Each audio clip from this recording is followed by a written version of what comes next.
মিটফোর্ডে বর্বরতার দায় বিএনপিকেই নিতে হবে বলে মন্তব্য করেছে ইসলামী আন্দোলন। ছাত্ররা ঘরে ফিরে যায়নি, হাসনাত আবদুল্লাহর হুঁশিয়ারি। অভ্যুত্থান পরবর্তী বাংলাদেশে নৃশংসতার রাজনীতি চলতে পারে না। যুবদল, ছাত্রদল ও স্বেচ্ছাসেবক দলের 5 নেতা আজীবন বহিষ্কার। এতক্ষণ শুনছিলেন সংবাদ শিরোনাম, এবারে বিস্তারিত।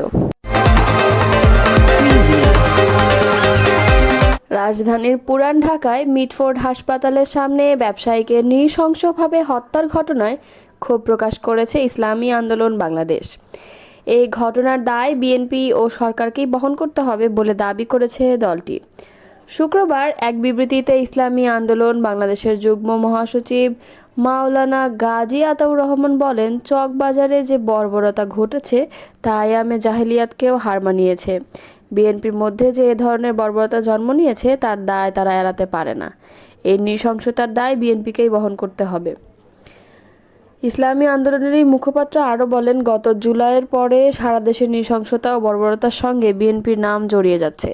চাঁদাবাজি, সন্ত্রাসী কর্মকাণ্ড বিএনপির লোকেরাই করছে। শত শত খুনের ঘটনার সঙ্গেও জড়িত এই বিএনপি।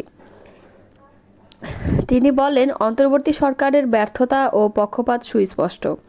তারা চাঁদাবাজদের বিরুদ্ধে কার্যকর কোনো ব্যবস্থা নেয়নি। বিএনপির অপরাধীদের বিরুদ্ধে আগাম কোনো ব্যবস্থা নেয়নি। ফলে এমন নৃশংস হত্যাকাণ্ড দেখতে হলো জাতিকে। বিএনপির এই বর্বরতা ও নৃশংসতা থাকলে আগামী নির্বাচন অসম্ভব হয়ে উঠবে বলে মন্তব্য করেন মাওলানা গাজী আতাউর রহমান। বিবৃতিতে মিটফোর্ড হত্যাকাণ্ড সহ আরও সংগঠিত সব নৃশংস ঘটনার সঙ্গে জড়িতদের দ্রুত শাস্তির আওতায় আনার দাবি জানায় ইসলামী আন্দোলন বাংলাদেশ। জাতীয় নাগরিক পার্টির দক্ষিণের মুখ্য সংগঠক হাসনাত আবদুল্লাহ বলেছেন, ছাত্ররা ঘরে ফিরে যায়নি, জুলাই শেষ হয়নি। শুক্রবার রাতে সামাজিক যোগাযোগ মাধ্যম ফেসবুক এক স্ট্যাটাসে তিনি লেখেন, ছাত্ররা ঘরে ফিরে যায়নি, জুলাই শেষ হয়নি। নিজের ভেরিফাইড আইডিতে দেওয়া এই স্ট্যাটাসে কোনো বিষয় উল্লেখ না করলেও রাজধানীর পুরান ঢাকায় মিটফোর্ডের সামনে হত্যাকাণ্ডের বিষয়টি ইঙ্গিত করেছেন বলে মনে করা হচ্ছে। এর আগে বুধবার রাজধানীর পুরান ঢাকায় চাঁদ মিয়া ওরফে সোহাগ নামে এক ব্যবসায়ীকে পিটিয়ে ও কুপিয়ে নৃশংসভাবে হত্যা করা হয়। নিহত সোহাগ মিটফোর্ড এলাকায় ভাঙানি ব্যবসার সঙ্গে পুরনো বৈদ্যুতিক কেবল কেনাবেচার ব্যবসা করতেন। ওই এলাকায় বিদ্যুতের তামার তার ও সাদা তারের ব্যবসায় একটি সিন্ডিকেট রয়েছে। এর নিয়ন্ত্রণ ছিল সোহাগের হাতে। তবে নিয়ন্ত্রণ নিতে মরিয়া ছিল মহিন ও টিটু নামে আরও 2 জন। স্থানীয়দের অভিযোগ, ঢাকা 7 আসন থেকে জাতীয়তাবাদী দল বিএনপির এমপি মনোনয়ন প্রত্যাশী ইসহাক সরকারের চাঁদার লোভের বলি হয়েছেন সোহাগ। গণ অভ্যুত্থান পরবর্তী বাংলাদেশে কোনো নৃশংসতার রাজনীতি চলতে পারে না বলে মন্তব্য করেছেন গণসংহতি আন্দোলনের প্রধান সমন্বয়কারী জোনায়েদ সাকি ও নির্বাহী সমন্বয়কারী আবুল হাসান রুবেল। শুক্রবার রাতে এক যৌথ বিবৃতিতে তারা এই মন্তব্য করেন। সম্প্রতি পুরান ঢাকার সংঘটিত নৃশংস খুনের ঘটনায় তীব্র নিন্দা ও উদ্বেগ জানিয়ে গণমাধ্যমে এই বিবৃতি দেন তারা। গণসংহতি আন্দোলনের শীর্ষ নেতারা বলেন, বুধবার বিকেলে ঢাকায় স্যার সলিমুল্লাহ মেডিকেল কলেজের সামনে ভাঙাড়ি ব্যবসায়ী মোহাম্মদ সোহাগকে যেভাবে পাথর দিয়ে পিটিয়ে হত্যা করা হয়েছে তা অত্যন্ত নির্মম ও ভয়ঙ্কর। এ ধরনের ঘটনা ঘটিয়ে মানুষের মনে আতঙ্ক তৈরি করার চেষ্টা করা হচ্ছে। নেতারা আরও বলেন, মানুষের ভয়কে পুঁজি করে রাজনীতি করার যে চেষ্টা আমরা এতদিন দেখেছি তার কোনো ধরনের পুনরাবৃত্তি আমরা চাই না। অন্তর্বর্তীকালীন সরকারকে কঠোরভাবে আইন শৃঙ্খলা পরিস্থিতির নিয়ন্ত্রণ নিতে হবে। এই ঘটনায় জড়িতদের শিগগিরই আইনের আওতায় এনে বিচার করতে হবে। তারা বলেন, গণ অভ্যুত্থান পরবর্তী বাংলাদেশ এই নৃশংসতার রাজনীতি আর চলতে পারে না। বাংলাদেশ থেকে চিরতরে এই আতঙ্ক তৈরির রাজনীতি বন্ধ করার জন্য এই নৃশংস ঘটনার শিগগিরই বিচার প্রয়োজন। ঢাকার স্যার সলিমুল্লাহ মেডিকেল কলেজ হাসপাতাল এলাকার ভাঙাড়ি ব্যবসায়ী সোহাগ হত্যাকাণ্ডের ঘটনায় জাতীয়তাবাদী যুবদল, স্বেচ্ছাসেবক দল ও ছাত্র দলের 5 নেতাকে নিজ নিজ সংগঠন থেকে আজীবনের জন্য বহিষ্কার করা হয়েছে।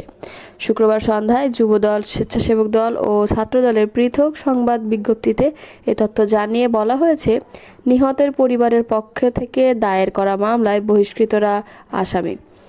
সংগঠন তিনটি জানিয়েছে বহিষ্কৃত নেতাদের কোনো ধরনের অপকর্মের দায়-দায়িত্ব দল নেবে না। সব পর্যায়ের নেতাকর্মীদের তাদের সঙ্গে সাংগঠনিক সম্পর্ক না রাখার নির্দেশনা দেওয়া হয়েছে। এ বিষয়ে আইনশৃঙ্খলা বাহিনীকে কোনোরূপ শৈথিল্য না দেখিয়ে প্রয়োজনীয় আইনি ব্যবস্থা নেওয়ার আহ্বান জানিয়েছে সংগঠন তিনটি। যুবদলের কেন্দ্রীয় সহ দপ্তর সম্পাদক মিনহাজুল ইসলাম ভূঁইয়ার সই করা গণমাধ্যমে পাঠানো এক বিজ্ঞপ্তিতে বলা হয়েছে, যুবদলের কেন্দ্রীয় নির্বাহী কমিটির সাবেক সহ জলবায়ু বিষয়ক সম্পাদক রজব আলী পল্টু ও ঢাকা মহানগর দক্ষিণ যুবদলের যুগ্ম আহ্বায়ক সাবাহ করিম লাকিকে প্রাথমিক সদস্য পদসহ দল থেকে আজীবনের জন্য বহিষ্কার করা হয়েছে। ছাত্রদলের প্রেস বিজ্ঞপ্তিতে বলা হয়, কেন্দ্রীয় সংসদের সিদ্ধান্ত অনুযায়ী সাংগঠনিক শৃঙ্খলা ভঙ্গের সুনির্দিষ্ট অভিযোগের ভিত্তিতে ছাত্রদলের মহানগর দক্ষিণ শাখার অধীনস্থ চকবাজার থানা ছাত্রদলের সদস্য সচিব অপু দাসকে প্রাথমিক সদস্য পদসহ সব সাংগঠনিক পদ থেকে আজীবনের জন্য বহিষ্কার করা হয়েছে। এছাড়া মাহমুদুল হাসান মাহিন 2018 সালের আগে ছাত্রদলের সাংগঠনিক কার্যক্রমে জড়িত থাকলেও দীর্ঘদিন ধরে সংগঠনের কার্যক্রমে জড়িত নেই। মাহিনকে প্রাথমিক সদস্য পদ সহ সব সাংগঠনিক পদ থেকে আজীবনের জন্য বহিষ্কার করা হয়েছে। স্বেচ্ছাসেবক দল প্রেস বিজ্ঞপ্তিতে জানায়, কালু ওরফে স্বেচ্ছাসেবক কালুকে প্রাথমিক সদস্য পদ সহ দল থেকে আজীবন বহিষ্কার করা হয়েছে।